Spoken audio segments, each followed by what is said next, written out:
What's up everybody? It's Justin with JM Naturescapes and I'm really excited today to be filming this video.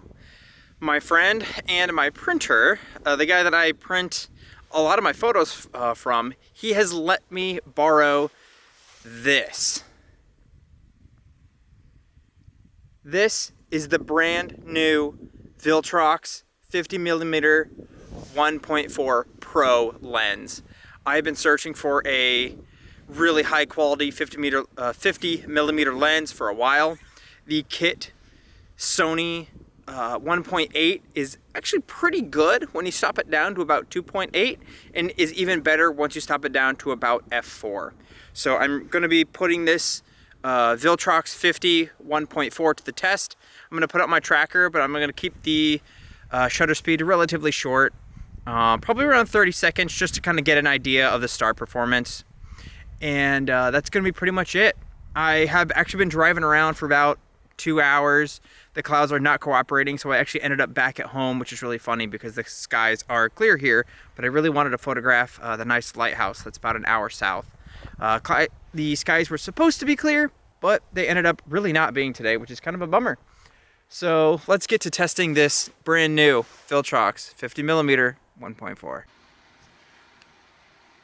All right, so here we are. I'm going to give this a shot of kind of showing you guys all the different little photos that I took. And I took a bunch of different ones. I did these test shots a few different ways. I kept the ISO the same. I kept the shutter speed the same. And then, I changed the aperture from f1.4. I went to f2. I went to f2.8. And then I went to f4. So just starting off here, there was some pretty intense airglow that night, so I threw on the 14mm just to see it. But I think I ended up kind of correcting the color balance. I think that it was 4450. Yeah, that's fine. And then plus 30 for tint. I think that was a little bit more natural looking. So that's what I was going to go with for these shots over here. I think it was 1, 2, 3, 4. I think it was these. No, it was this one right here. Okay, so that's fine. Okay, so here we are. Here is the 1.4. So as you can see at the full screen, you have some very heavy vignetting, which can be expected with a 1.4 at 1.4. So a little bit about my area is, if you guys didn't know, I live in like a Bortle 3-ish, kind of dark Bortle 4, bright Bortle 3 area. And Orion rises in the east. And to the east of me is the ocean. And to the south of me is the ocean. So it's very dark in this particular area. So it makes for great astro. So the settings on this were ISO 800, 50mm, obviously, and I did 30 seconds, and this is all tracked. So if we zoom into 300% in the center, sharpness is exceptionally great. You can even see a little bit of nebulosity here. And then obviously the light fall off through vignetting, and if we go in the corners, we see these stigmatisms, a little bit of chromatic, and the astigmatisms in pretty much every corner as well. And for a 50mm, I am a little surprised. There is a good bit of stretch, more than I would expect for a 50mm, but not too terrible. I would say definitely at f1.4, the main issue is definitely vignetting. Now, as of right now, I did do a quick Google search. I don't see any downloadable profiles for Lightroom quite yet, but if you select enable profile and you go to Viltrox, it automatically selects the 40mm 2.5, and it does a pretty great job of fixing the vignetting anyways. So I'd be happy with doing that. Now the main issues are the stigmatisms and stuff like that. So moving on to f2, you can see here f2, there's still a lot of vignetting. Let's kind of go back and compare. If I take these off, if I go to compare and drag this up, so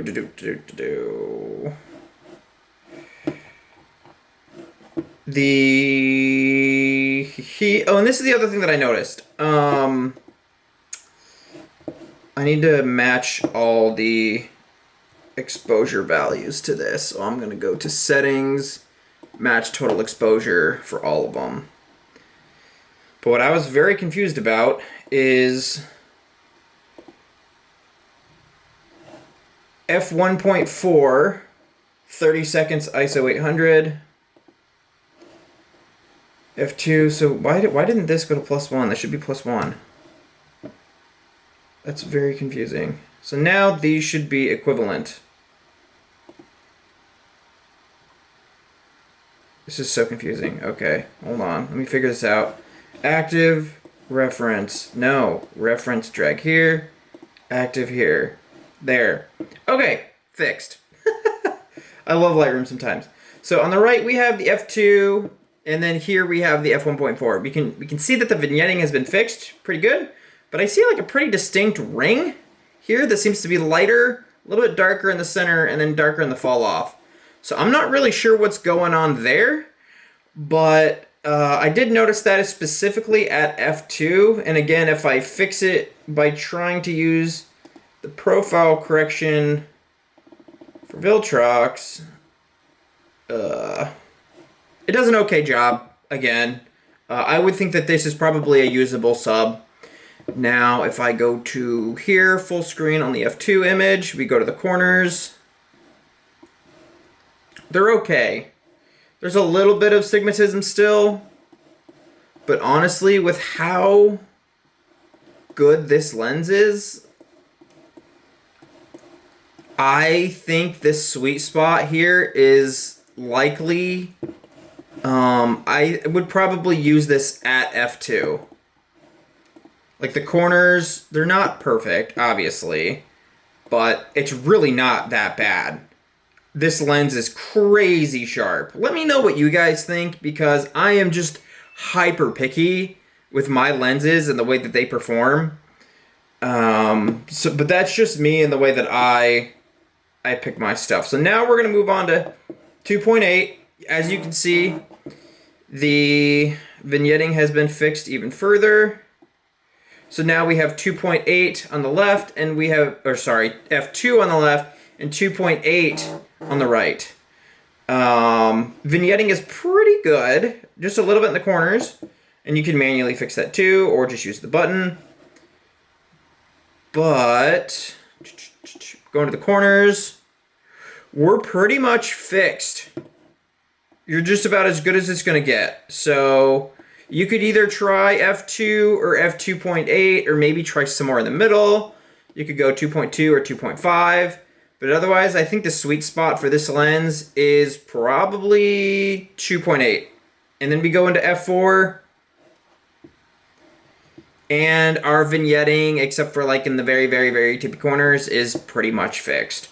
So if you want to take the time and take 2-minute subs at ISO or 60-second subs, whatever, if you're fine with +2 exposures or whatever you want your subs to be at. If you're fine with shooting at f4, then shoot at f4. But I do think that this is a really, really fantastic lens, especially for the value of only about $550 for a 50mm 1.4. It's pretty crazy.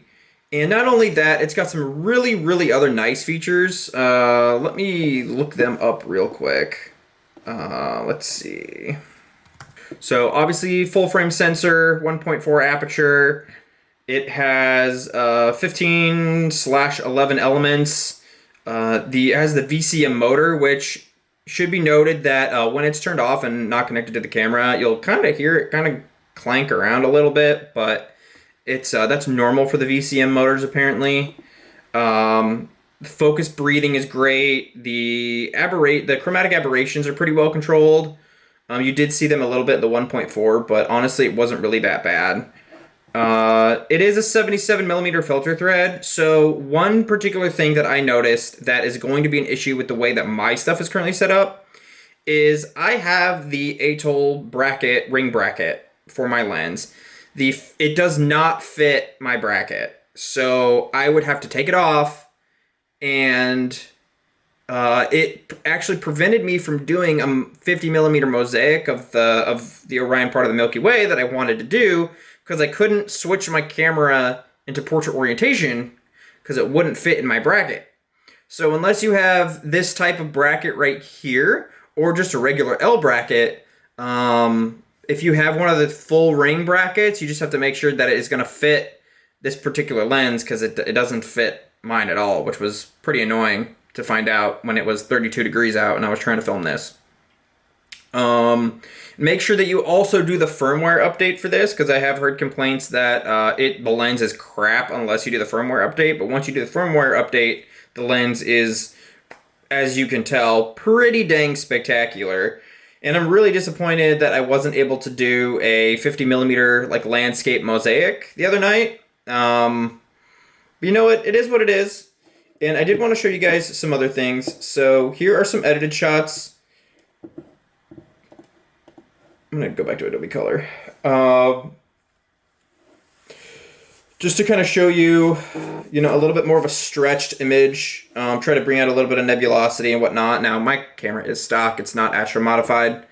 But as you can see here, the Rosette Nebula popped. And I did get a little bit of Bernard's Loop. And everything else is, pretty good, all things considered. But the one thing I do want to point out is f2 just behaves weird. I don't know why I have this really large, I just have that ring. And I don't know if that's from the lens correction. I assume it might be. But it just has a very, very thick, bright ring here. And if I add that lens correction back on, it does try to help it. But I just feel like there's this weird ring at f2, but at 2.8, it's like not there. Very strange. Viltrox, I don't know what's going on for this lens, but I do think that this lens is optically pretty fantastic for astrophotography. So thank you guys so much for watching this video, and if you guys pick up this lens and do any 50 millimeter mosaics or whatever you do with it, let me know. I'd love to see them. Tag me in social media, JM Naturescapes. Thanks for watching.